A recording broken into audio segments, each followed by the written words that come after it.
In this video, I will introduce you doubly linked list. So in last video, we gone through singly linked list.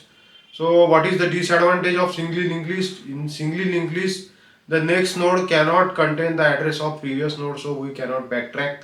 But in doubly linked list, the next node contain the address of the previous node. So there is one difference between singly linked list and doubly linked list. So what is the difference? In doubly linked list, each node has extra pointer that is called as previous, which is pointing to previous node. So, but in singly linked list, we cannot point to previous node. So, this advantage has been overcome in doubly linked list. So, if you see the structure, this is the structure of the node. So, here it contains three parts. So, in singly linked list, it will contain two parts, data and next. But in doubly linked list, it will contain three parts, previous, data and next. So what is previous? Previous will contain the address of the previous node and next will contain the address of the next node. So this is the structure of doubly linked list. This is so since it is initial node, it is pointed as head. So head is also pointer which contain the address of the first node. So head is pointing to first node, it contains null, data and next. Then this node, this is node number 2, it will contain the address of the previous node and next part contain the address of the next node. So this is how the doubly linked list works. So it has one extra pointer called as previous.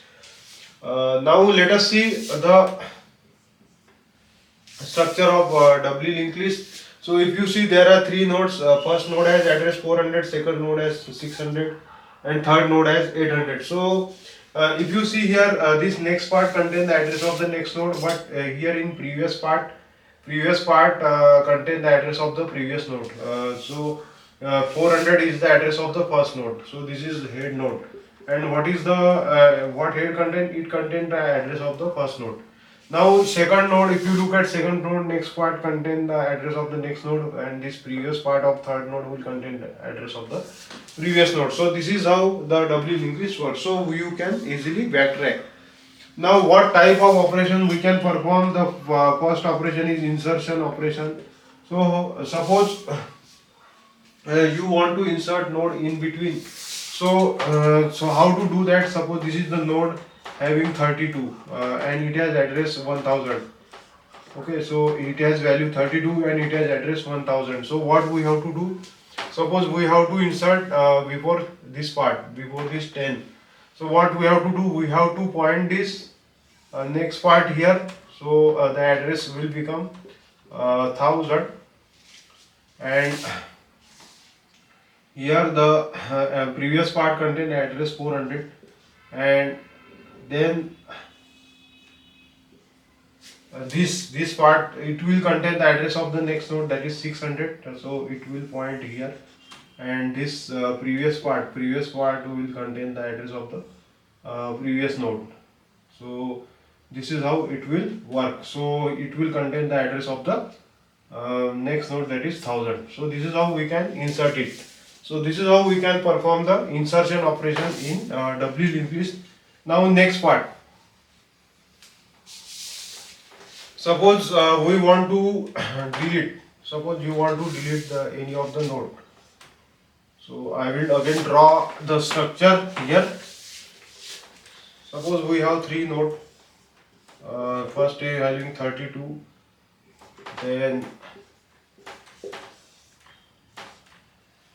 40. So suppose it has address 400, so it will contain the address 400. And suppose it has address 600, so it will contain the address 600. It is value null, and this value is also null.